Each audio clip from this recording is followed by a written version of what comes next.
Hello, everyone, and welcome to the Aspiring Women Achieving More Masterclass series.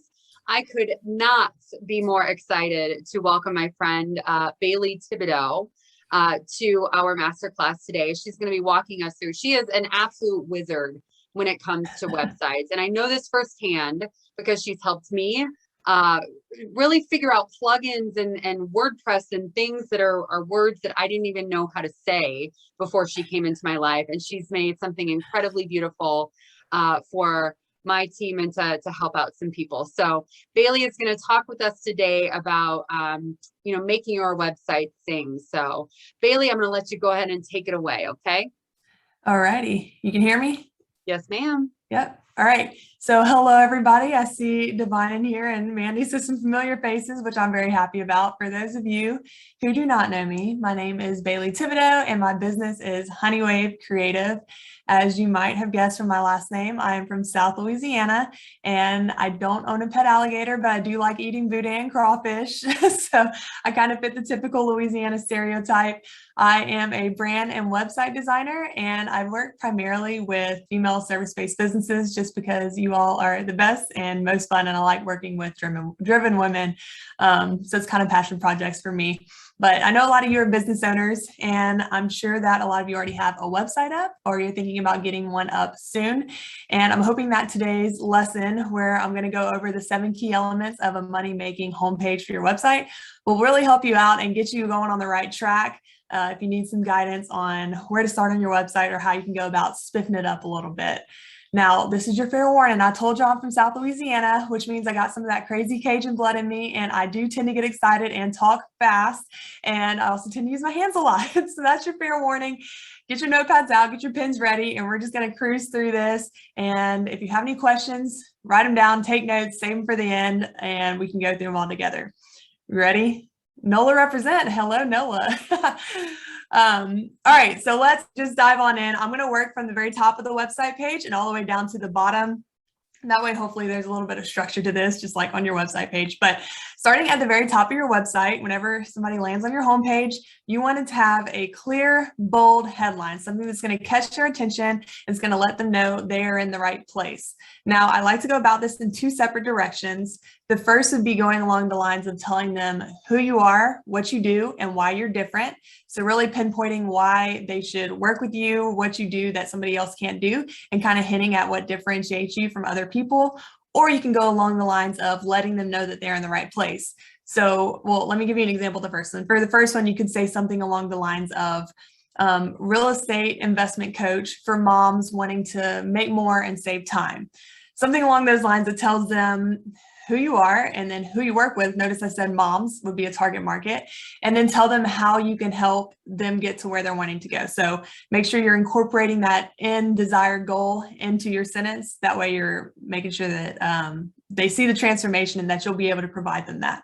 All right, now going back to the second route of telling them they're in the right place. So something you can do that for this is saying home of, and I know Camilla, I don't think Camilla's here today, but I've helped Camilla with her site, and she works primarily with introverted investors. So we did something along the lines of home of the introverted investors, telling the introverted investors whenever they land on her page, like, okay, I'm in the right place. She's going to help me out. She knows who I am. She's speaking directly to me, and we're going to figure this out together.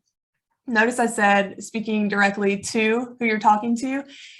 If you talk to everybody, you're going to end up talking to nobody. So you're not going to make an impact with anybody. If you narrow that down and try to figure out exactly who your target audience is, and I know sometimes it's difficult to pick a niche. I'm not trying to limit you in any way, but if you can narrow it down to where you're actually talking to a person, a type of person that you can keep in mind, that's going to help tremendously, as I'm sure Divine can say with the copywriting side of things, to really nail down your headline and all the rest of your copy.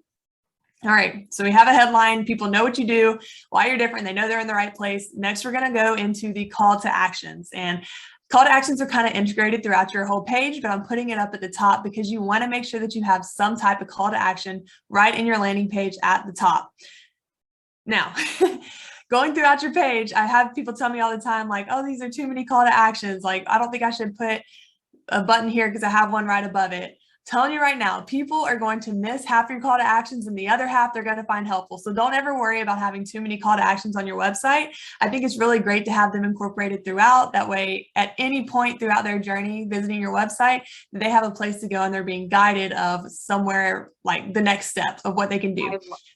Can I ask a quick question? Yes. I've enabled that you can share your screen. Is there something like a website that you've worked on? Feel free to use the one that you helped me out with or whoever to maybe show the reasons why. You know, if you think That's it would be helpful, if not, you know, let's see. I can pull up Camilla's site actually. I don't think she's on sure. here. I'm sure we have her blessing. It looks really good. I saw it. Thanks.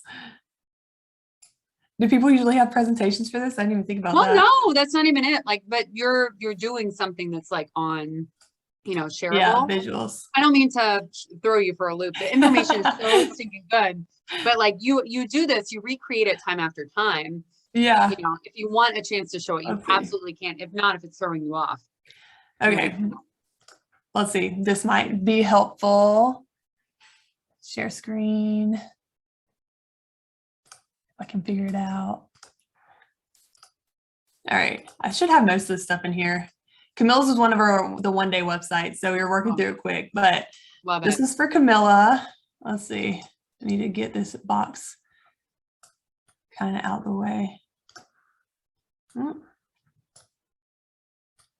have my notes pulled up on the side. I can't see them. You can't see them? Okay. Just checking. All right, so you see here we have the clear, bold headline, and then you also see these call to actions that I was talking about. And notice too, so my first tip is have the call to action in the header. Second tip is going to be to have your call to actions in a bright color. Usually I go through and pick out whatever the brightest color in your color palette is for your brand color. Make that your call to action colors, and that's going to do a few things. One is going to make sure that people don't miss it because it's the brightest thing on the screen. So they're going to see it every time. And then also if you use the same color over and over again, they're kind of going to get conditioned to associate this color with action. So every time they see the color yellow, for example, in Camilla's, they're thinking, oh, time to make a move, time to do something. So if you can try to incorporate the same color into your buttons throughout, that's really going to help you in driving conversion, even if it seems like a silly thing to do. I'm telling you, it helps. It has been tested. The next thing with your buttons is that you want to make sure that you're very clear with what you're wanting people to do. I always say it's kind of like if you're dating somebody or you have a husband and you want him to clean the dishes because they're dirty and you assume he knows to clean the dishes because they're in the sink and they've been dirty and they've been there for 2 days. You've just been too busy cleaning it. You think he knows to clean it, but you didn't tell him to clean it. So you can't be mad at him. Same thing on your website. You can have these buttons on your site saying, like here, learn with me, invest with me, something very clear, exactly what you want them to do. Whereas if you were to go along the lines of, I see people try to get creative and fluffy with it and say, I'm trying to think of something off the top of my head, open the magic door to see what's next, or nobody's going to click on that. They don't know what this magic door is taking them to. It's kind of scary. Like, do you want to go with me? I don't want to go. I don't know what's behind the door. I'm not going. So try to put your buttons, make them very clear and tell people exactly what you're wanting them to do with the buttons. So here you see, learn with me, invest with me, be precise, to the point. Let's see. Another thing with buttons is if you can have some type of hover interaction, you see here they grow, or if you have an underline happen on the hover, any type of hover effect you can add makes your visitor more likely to actually click it, which is the whole point. You want them working their way through the website closer to the end goal. All right, last point on buttons. I love buttons, I guess. Last point on buttons is I like to incorporate like a marry and date type of button. And so your marry button would be your buy now button saying, okay, we're ready to do the dang thing. Let's put a ring on it. Do it now. I'm working with you.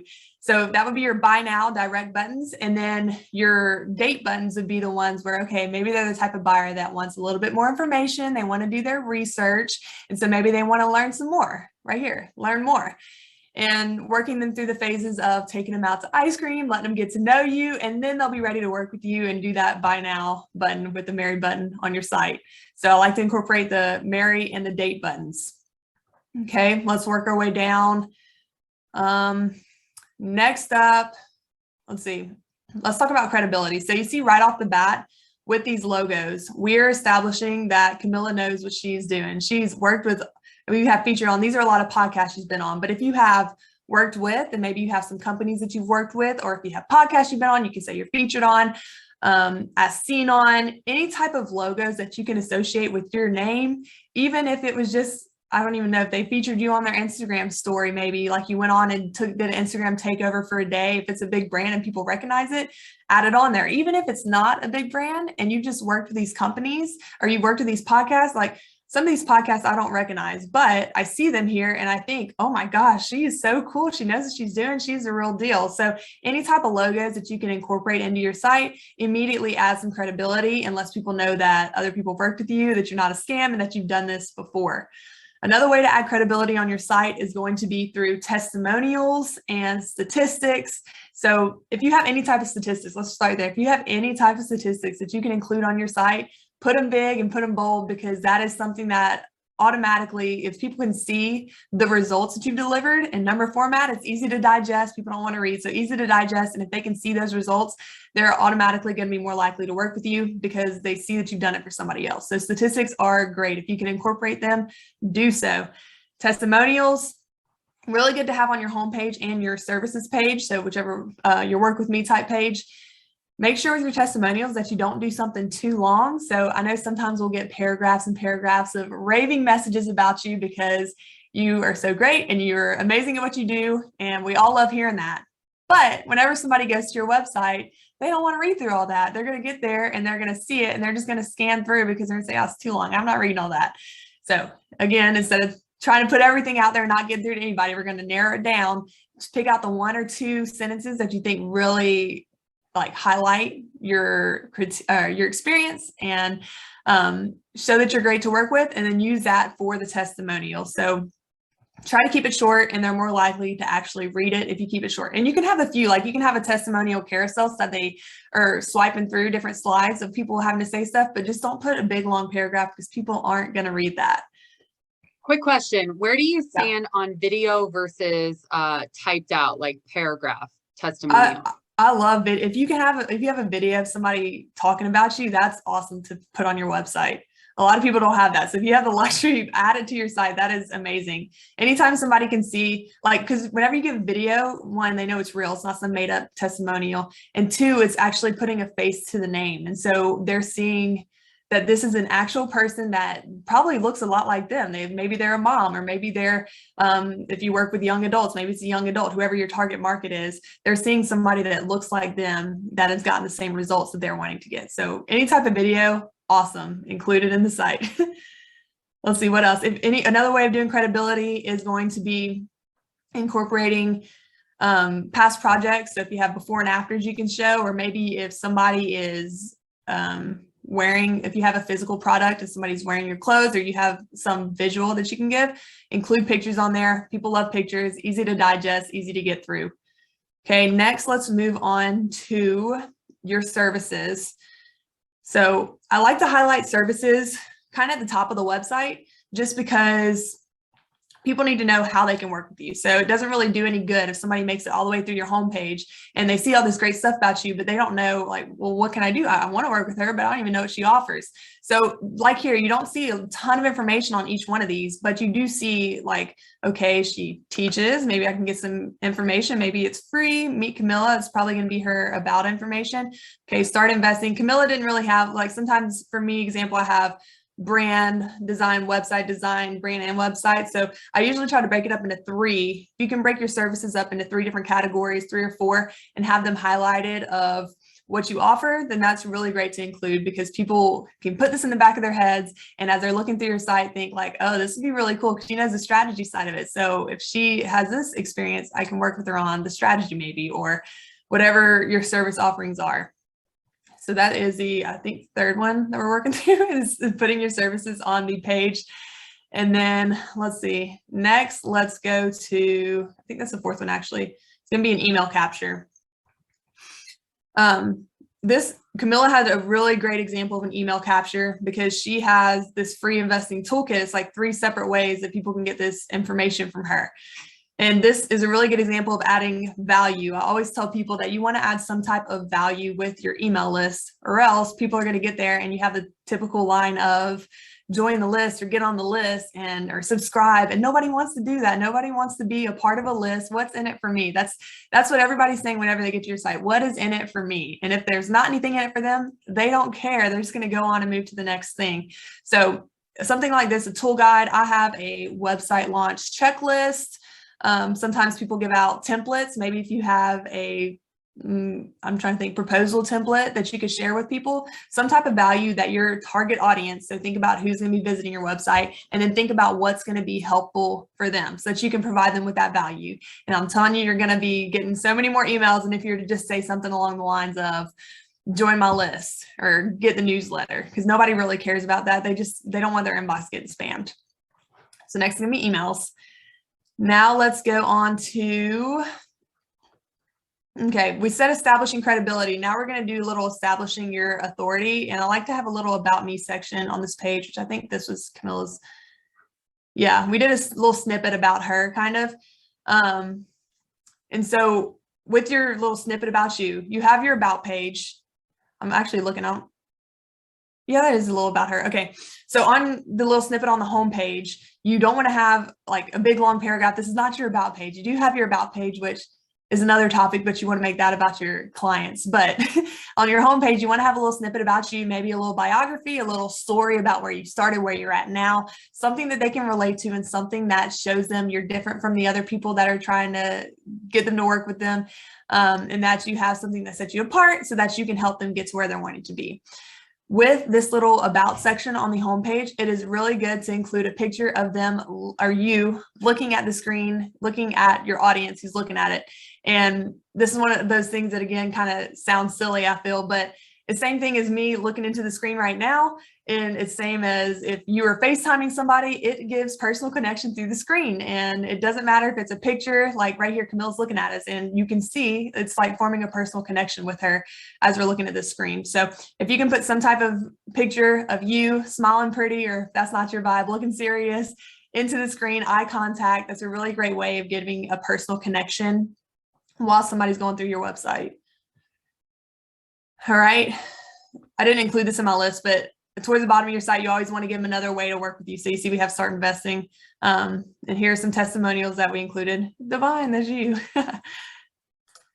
Okay, now at the bottom, one of the last one on my list is going to include your socials at the bottom of your page.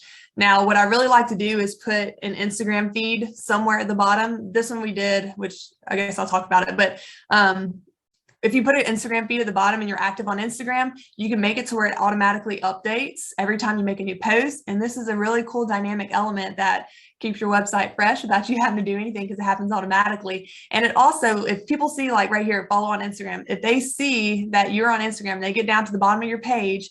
If you didn't have this, they might just exit out and go somewhere else. But since they see that you have this follow on Instagram, they can follow you and they can connect with you on a platform where they feel more comfortable. You're kind of in their terrain. They like hanging out on Instagram, or maybe if your audience likes hanging out somewhere else, you would put that other platform, whatever it is. But they can hang out with you on a platform where they feel more comfortable. You can continue building that relationship. They're more likely to reach out and actually talk to you, build the conversation from their end of things.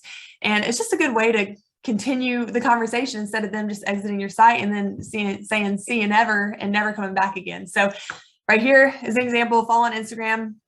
You can also include, like if you have multiple social accounts that you're on, you can have the little icons to where they can pick whichever one that they are most active on, and they can go visit you there and follow you there. I don't recommend, if you say you have a social platform like Twitter, for example. I know I don't really use Twitter. I wouldn't link to my Twitter account, because if somebody were to come to my site and they do use Twitter and then they go to mine and they see I haven't posted in 10 years, they're going to be like, oh, she's boring. She doesn't even do anything. Well, I do, just not on Twitter. So don't include the websites or the platforms that you don't really use. Try to keep it clean and just give people value. So any site that you link to, whether it's LinkedIn, Instagram, YouTube, podcasts, whatever it is, you want to make sure there's going to be value for them whenever they get off to your page. Speaking of getting off of the page, make sure that this tab opens up in a new window. You don't want them, like, say if I were to click on this follow, which I'm kind of nervous to click it. Let's see. I didn't have this open in a new page. Okay, we did this one fast, but ideally you'd have your Instagram open up in a new page. That way they're still keeping your website tab open on their desktop. And now for a few of the bonus tips, I got 2 bonus tips for y'all.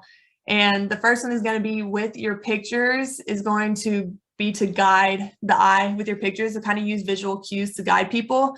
And what I mean by that is, say, if you have a picture of you or somebody looking to the side, then make sure that they're looking to the side where the content is right here. So it's almost like they're looking at the content on the website page. Or if you have kind of like, even think body positioning, and if maybe somebody has their arm up in this V shape, have it to where, like, in their turn, just make sure that their body's facing whatever you want them to face. So kind of use the visual clues and think about what your content is pointing to and make it point to the text. And if you need to, you can always flip a picture in Canva or whatever editor you use, just the little editor on your computer, flip it so that it is mirrored and it's pointing towards whatever content you're trying to do. And then lastly, the last little bonus is going to be your favicon, which is this little icon up top. Make sure you have one of those. If you don't, it's probably going to be the generic Wix, WordPress, whatever platform you're building on. Make sure you go and upload a favicon. It could be something as simple as putting, kind of like here, just a circle with a letter in it to let people know that this is the site they're visiting. And that just makes you look more professional than if you were to have the generic Wix, WordPress, Shopify, whatever the basic is from the platform you're using. Make it custom. And then also, if you see this little lock here, this is called an SSL certificate, and it means your site is secure. This is really important if somebody is giving you money through your site, because if it's not secure, and I know my mom does this all the time, she's like, well, I'm not giving them my credit card information. It's not a secure site. So that's a prime example right there. If you don't have this site, it might stop somebody from giving you their money and wanting to work with you because they're not sure that their information is secure. Make sure it's secure. You can do this a lot through or oftentimes you can do this through your hosting provider, or if you're in WordPress, it's a plugin you can add in. So you can do it on any platform you're building on. Just make sure it's there and that your favicon is uploaded. And that is all the information I have. I hope it was helpful. I know I went through it fast. I talk fast. But no, that was absolutely wonderful. My gosh, I took a ton away. So I didn't even know what a favicon was, you guys. Like, if you know what a favicon is and you're here, you're probably ready for the 201 that I'm sure Bailey could help you out with. But that's absolutely so, because now that you've seen that exists or doesn't exist, then you'll notice when it's not there, and you kind of have this visual cue that, oh wait, that's Amazon up there in my 700 windows that I have open, because that's the way my brain works, right? Yeah, so, especially with the business people with their 700 tab, because I feel like that's a commonality amongst us. And so whenever you're going through and clicking real fast to close everything, they'll see the icon and be like, oh, I was supposed to do that. I forgot. Right, I got to buy those shoes, or like, I got to pay for my kid's book fair. Yeah, exactly. So Bailey, since we've got you here, and we maybe have a couple extra minutes, if anybody has a question, please, flip your camera on, come unmuted. But until then, I'm going to ask a couple questions that I think might be helpful, or they're selfishly or just things that I'm interested in knowing. So, if someone is going to be doing, many of these things are things that you're going to point people to if they're working with a professional, right? Like you know so much more than I ever could dream of knowing of this. So if I am looking to kind of optimize something on my own, like what is maybe one big mistake, like the biggest mistake you think people make? And then I've got a follow-up question to that. Okay, I feel like one thing that I see all the time that's super simple, it's just not known, is like to have a font suite. And what that means is whenever somebody, like on your website and for all your branding everywhere, Instagram posts, whatever you make, you want to have a font suite, and that's going to include one header font, one subheader font, a body font, and those are your 3 main ones, and then maybe an accent, like you want a cursive on that. And let's see, I'll share Camilla's site again with you, but you use this throughout your website. Let's see, how do I share this again? And it makes it look super clean. I feel like all the sites that I go to that look messy and kind of all over the place, it's because they don't have this font suite defined. And so they just kind of pick whatever looks good for that section. But if you have it defined, you're going to look immediately more professional and clean because you have something. Let's see, share the site with y'all. You have something that's defined. So here's an example of a header, the big the big main point that you're trying to get across to people, and you see it's going to be the same going all the way down. That's the header. We're creating type hierarchy. So you're kind of guiding the eye, telling them what's important. It makes it easy to scan. Next, this is a subheader. So you use a subheader for the little lines like this above, and then also for your buttons. That's going to be the same font going out. You see same subheader font. And then right here is the body copy. This is a little different because we did it italicized because of quotes, but you can tell it's a different font. Let's see, let's go down to paragraphs. So different font. We have header, subheader, body font. And I'm telling you, like, I see this mistake all the time, but this is automatically going to make your site look so much more cleaner and more professional. I love it. And probably the same with color palettes too. Yeah. But if you have an orange and then a purple and then a red and then a pink, you're gonna be like, what's going on? What is going on? Yeah, same thing. Try to keep it to like, I try to say 5 to 6 colors. Usually there's 2 or 3 main ones, and then maybe like a white and an off-white and black. So keep it simple. You don't have to do too much with it. I love it. Quick question about search engine optimization. Are there types of businesses that SEO that you feel like this is the type of thing that you definitely need to think about SEO? This is the type of business you don't. Maybe tell me a couple of things about that. Yeah, so that's a good question. I feel like me and Divine have talked about this. Which if anybody needs SEO help, Divine does this. So she can help you out. I kind of have conflicting views on SEO because for someone like myself who gets pretty much all my leads through Instagram or social media platform, that's really what drives it. I don't think SEO is necessarily something that you need to put all this time in. It takes a while to actually start kicking in. And so if you're getting these leads from other places, and like, I don't think somebody's going to search my name on Instagram. If they do, it's because they know me from, my name on Google. If they do, it's because they know me from Instagram. So if you're one of those business owners that's driving your traffic through a social media source or maybe a platform where you've already created that for yourself, I feel like it's not as important. Whereas if you were a local business and say you were trying to do real estate investing in Fort Lauderdale or something like common to that area, then that's really going to help out because people might be searching in that area for like your position, somebody in your area that does that. And if they don't know you exist, they can't search for you. So I feel like that's kind of the two different areas. If you need to be searchable on Google, and that would be where you get traffic from, even if people don't know who you are, then that's really helpful. It's helpful for everybody, but I feel like it's more necessary for those type of people. Got it. Very cool. If anybody else has questions, flip on your camera. I'm going to ask maybe 1 or 2 more if nobody else does. But in terms of, talk to me maybe a little bit about the construction of, or the benefit of having that call to action of click here to both join my my subscriber base, but also to like get this. How do you communicate then that piece of information that you're talking about? So if it's the list of top 10 reasons you should invest in real estate as an introvert, or whatever it was that Camilla had, like talk to me through that function. Is it better to like have that then pop up and download? Is it better to send it as an auto email? Is it better to just how it actually works? Yeah. I guess that kind of depends on what you're delivering to them. I like delivering it by email just because you're kind of, I don't want to say conditioning them, but they're getting it in your inbox. So you're already in their inbox, and then any further communications, you're carrying that on. You could do it if you want to do it direct to where they give you their email and then you take them directly to a Google Doc or a Google Drive folder. You can do that as well. So it really kind of however, but I like to, whenever I can, go through the email way. Very cool. Well, it makes total sense, right? Because if you're trying to train their brain to expect to see you in their inbox, then why miss an opportunity to do that? Exactly. And if people need like recommendations for email providers, I really love Flowdesk. If anybody needs help with that, that's the one I use. And you can like set up audiences to where you have your email captured. If somebody signs up for your freebie, they're a part of that audience. They sign up to work with you, they're a part of this audience. So you can kind of segment your list and you can create workflows in there. Flowdesk is my ride or die. Very cool. See, I learned something big every time I talk to you. So thank you for that.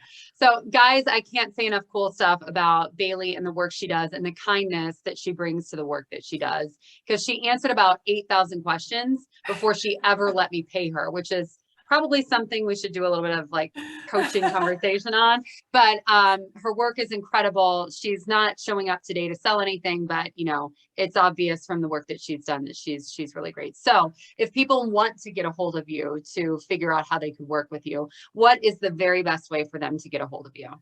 Yeah, so if you want the quickest response, you can slide into my DMs on Instagram. I'm on there way too much, but my Instagram is Honey Wave Creative. So honey like a bee and then wave water creative.